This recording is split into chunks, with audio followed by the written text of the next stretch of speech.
પુષ્ટિ માર્ગમાં જે સમર્પણ કરીને જે લઈએ છીએ એ ઘરમાં અધરામત બને છે અને જાહેર મંદિરોમાં એ પ્રસાદ બને છે, જ્યારે ઘરમાં અધરામત બને છે. આપણે અધરામત લેવું જોઈએ. સર્વોત્તમજીના પાઠ બધા બેસાડે છે અને સર્વોત્તમજીના પાઠ શેના માટે ઋષિએ બનાવ્યા છે? કૃષ્ણ અધરામતા સ્વાદ સિદ્ધિ અત્ર સંશય. સેવા તો ઘરમાં કરતા નથી અને પાઠ શેના પછી? અને જેને કૃષ્ણ અધરામતનું પાન કરવું છે એના માટે ગાયત્રી રૂપ સર્વોત્તમ છે. મારો છોકરો અમેરિકા ગયો, મને વિઝા મળી ગયા ને ઓપરેશન થઈ ગયું, ઘર બની ગયું, એટલે સર્વોત્તમ કૃષ્ણાશ્રય કરો ભાઈ સાહેબ, કૃષ્ણાશ્રય કરો તો આપણો આશ્રય ધર થાય. હું હાથ જોડીને કહું છું, કૃષ્ણાશ્રયનો પાઠ રાખો કરવાનો, આશ્રય ધર થાય. અને સર્વોત્તમ તો એનો અધિકારી તમે દરેક પાઠમાં ફળશ્રુતિ આવે છે. સર્વોત્તમમાં શું આવે છે? કૃષ્ણાધરામતા સ્વાદ. કૃષ્ણ અધરામતનો સ્વાદ પ્રસાદ લાયક નથી હજી આપણે, અને અધરામત લેવા નીકળી પડ્યા. વિચાર કરો મારી વાત. શું લાગે છે મારી વાત? ખોટી લાગે તો પાછી આપજો. હું તમને હૃદયની વાત કરું છું, મારા મનની વાત. તમે બધા મારા મિત્રો છો, સખા છો. હું દાસ નથી માનતો. સખાને તો કહેવાય કે ના કહેવાય? અમારે ત્યાં વેદમાં 3 રીતની વાત આવે છે કે 3 રીતે શિષ્યને કહેવાય: વેદ સંમત, રાજ સંમત અને કાંત સંમત. વેદ સંમત એટલે શું? કે વેદમાં કહ્યું છે ભાઈ આ પ્રમાણે કરો, નહીં કરો તો પાપના ભાગીદાર બનો. ત્યાં પાપના ડરથી કરવું પડે. રાજ સંમત એટલે શું? રાજાનો હુકમ છે, કરો, નહીં તો જેલ ભેગા થાવ. કાંત સંબંધ એટલે શું? એક પ્રીતમ યા એક પ્રિય સખી યા પ્રિય મિત્ર એક બીજી સખીને કહેતો હોય એ રીતે હું કહી રહ્યો છું. કાંત સંબંધ કે તમે મારા લીલાના સખાઓ છો એટલે કહી રહ્યો છું. લીલાઓની સખીઓ છો બધા જ. કે આ ભાવ વાળી વાનો કે વલ્લભોનું સર્વોત્તમ વસ્તુ અધરામતનું દાન આપવા માટે છે, છોકરા છોકરીને ભણાવવા માટે નથી. આ યમનાષ્ટક પણ તનું નવત્વ માટે છે. આ જીવનમાં મને અનુભવ થાય. મહાપ્રભુજી કોઈ પણ જગ્યાએ પ્રભુ પ્રાપ્ત ભય, લીલાવે પ્રાપ્ત ભય કે ભગવત સેવા પ્રાપ્ત ભય એટલે શું? ત્યાં જઈને પ્રાપ્ત થઈ નહીં, અહીંયા પ્રાપ્ત થઈ એવો મતલબ થાય છે પ્રાપ્તિનો. આપણે માની પ્રાપ્ત થયું એટલે મારા પ્રાણી કરીને ધક્કે મારીને મોકલ્યો એમ થતું નથી. કાંઈ પ્રાપ્ત પુષ્ટિની સેવા પ્રાપ્ત થઈ, સૌ પ્રાપ્ત થયું એટલે આ ભૂતલો પણ આ દેહને પ્રાપ્ત થાય તો પુષ્ટિ ભક્તિની મહિમા છે. ત્યાં ગયા પછી કોણે ખીચડી ખાધી કોઈ ના ખાધી એ તો પ્રભુનો વિષય છે, આપણો વિષય નથી. આપણે તો જે નાતર લીલા હોતી જૂની પુષ્ટિ ભક્તિ માર્ગ જ આ છે કે જે કંઈ બી અનુભવ લીલામાં કરવાનો છે મારા ઘરમાં, મારા વલ્લભ, મારા યમુનાજી, મારા ગિરાજી, મારા 284, મારા સાધે સ્વરૂપ અહીંયા મને કરાવે. આ દેહથી કરાવે, દેહનો વિનિયોગ થાય. આપણા આ દેહની અંદર એતરી ઉપનિષદમાં આવે છે કે આ દેહમાં ઇન્દ્રિયો છે, એ ઇન્દ્રિયોના દેવતાઓ છે.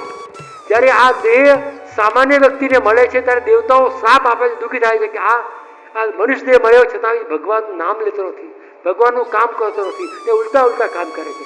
આ વૈષ્ણવ દેહમાં આ ઇન્દ્રિયો દેવતા રૂપે આવ્યા તો આપણને અંદરથી આશીર્વાદ આપે છે કે તમારા દેહમાં અમે આવ્યા તો સાક્ષાત સેવાનો અધિકાર તો નથી અમને, પણ વૈષ્ણવ દેહમાં આવ્યા તો પરંપરાથી સેવા તો કરી શકીએ છીએ. ઠાકોરજી શૃંગાર કરી શકીએ છીએ, ઠાકોરજીને આલિંગન કરી શકીએ છીએ, ઠાકોરજીને ચુંબન કરી શકીએ છીએ, ઠાકોરજીને પુરાણી જગાડી શકીએ છીએ, ઠાકોરજીને સ્નાન કરતી વખતે નિવારણ કરી શકીએ છીએ. આવું કોને મળે બતાવો? આ દેવતાઓ અંદરના ખુશ થાય છે કે વાહ, કે સારું થયું વૈષ્ણવના દેહમાં અમે આવ્યા તો આ સેવા અમને મળી. એટલે આશીર્વાદ આપે કે તમારું આયુષ્ય લાંબુ થાય, તમે નિરોગી બનો, તમે સ્વસ્થ બનો, તાજા માજા રહો, સેવામાં સદા તરુણ. આ કોણ કે છે? આ અંદર રહેલા દેવતાઓ કે છે. કોને? આપણને વૈષ્ણવોને. કે તમારા દેહમાં આવ્યા તો ભગવત નામ લેવા મળ્યું, તમારા દેહમાં આવ્યા તો સર્વોત્તમ મળ્યું, તમારા દેહમાં અમે આવ્યા તો સેવા મળી. એ તો દેવતાને દુર્લભ છે. બ્રહ્માજી આગળ પ્રભુ હાથ ધોઈ લે છે, અધરામત નથી આપતા. એ આપણને આપણા ઘરમાં મળે છે. અધરામત સમજી લેજો, અધરામતની વાત કરું છું. આખો મધુરાષ્ટ્ર એની ઉપર છે. એટલે ઘરમાં જે સેવા ઠાકોરજી કરે છે એને અધરામત આપે છે. ને પ્રસાદ શબ્દ તો આપણે ત્યાં છે જ નહીં. પ્રસાદનો મતલબ છે પ્રભુની પ્રસન્નતા, પ્રભુની કૃપા, એને પ્રસાદ છે. આપણે તો પ્રસાદ એટલે લાડવા, મઠરી, મોહનથાળ, પ્રસાદ પ્રસાદ પ્રસાદ આખો પ્રસાદીઓ માર કરી નાખ્યો આપણે. પણ પ્રસાદનો મતલબ શાસ્ત્ર પ્રમાણે પ્રભુની પ્રસન્નતા છે. જ્યારે કણકો મળે, આપણે જે અધરામત લઈએ તે પ્રભુએ કૃપા કરી, કેમ કે પ્રભુની પ્રસન્નતા છે એનો ખ્યાલ આવે. અને બીજી એક વાત તમને કહું કે આપણે સેવા કરીએ છીએ, પ્રભુ આપણી પર પ્રસન્ન છે ને આપણને ખબર પડે છે. દરેકને ખબર પડે છે. હું સાબિત કરી આપું તમને આજે કે દરેકને ખબર પડે છે કે પ્રભુ મારી પ્રસન્ન થાય. કેવી રીતે? કે આજે તમે સેવા કરી અને કાલે ઉઠીને આપણે તપસ કરીને સેવામાં ગયા, એનો મતલબ છે આપણે જીવતા રહ્યા, રાતે ઉઠી ના ગયા. તો જીવાડ્યા કોણે? ઠાકોરજી. શા માટે? તો કે સેવા માટે. આખી રાત આપણે કંઈ થયું નહીં ને જીવી ગયા તો કેટલો મોટો લાવો કે હું જીવતો છું આજે, ચલો કોના માટે? મારા ભગવાન માટે. આવું કેમ ન વિચારી શકાય? હે, નોકરી કરવા માટે નહીં, આજે હું જીવી ગયો આખી રાત આનંદથી, ચલો હવે પ્રભુ સેવા કરો. અને પ્રભુએ ગઈકાલની મારી સેવા, મારી સામગ્રી, મારા સિદ્ધાંત પ્રસન્નતાપૂર્વક સ્વીકાર્યા એટલે મને જગાડ્યો, સેવા લીધી. અનુભવ થયો કે ના થયો? વિચાર કરો. બીજા દિવસે હું જાગ્યો, ઉઠ્યો અને સેવા કરવા તત્પર થયો એટલે કે પ્રભુ મારી પ્રસન્ન છે, મારી સેવા રાઈ સમાન સેવા કો માનત મેરો સમાન. એટલે હું જાગ્યો એટલા માટે પ્રભુ મારી સેવા ગમી તો સેવા લે છે.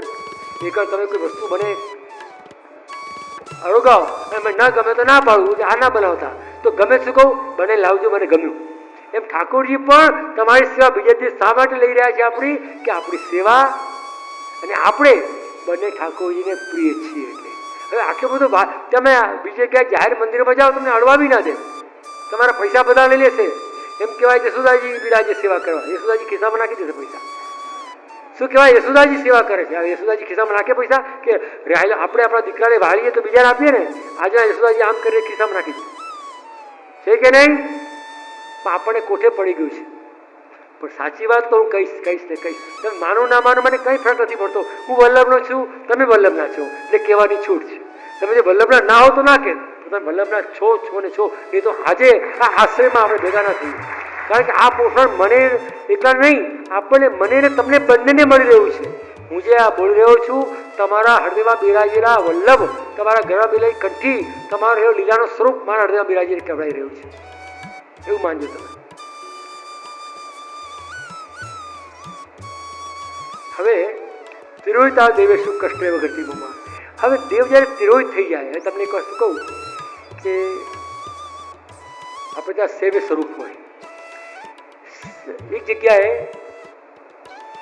મેં એક બાળકે પૂછ્યું, વડીલ બાળકે, કે આ જગ્યાએ આપણે સેવ્ય સ્વરૂપ પધરાય, પણ ત્યાં સેવા પુષ્ટિમાર્ગ રીતે થતી નથી અને લોકો પુષ્ટિમાર્ગે વ્યવહાર કરે છે, તો એ ઉચિત છે કે નહીં? બહુ મોટા બાળક છે, બિરાજે છે, વિદ્વાન છે, બહુ કૃપા. એને પણ એને મને કહ્યું, બાબા પુષ્ટિમાર્ગ સ્વરૂપની સેવા પુષ્ટિમાર્ગ રીતે થાય તો જે પુષ્ટિમાર્ગ સ્વરૂપ ત્યાં બિરાજે એ ત્યાંથી તિરોહિત થઈ જાય. વિચાર કરો. તિરોહિતા દેવે શું કષ્ટે વગર એટલા બધું સમજી જાઓ, એટલા બધું સમજી જાઓ. ક્યાં ક્યાં દેવ તિરોહિત થઈ ગયા સમજી જાઓ. જેમ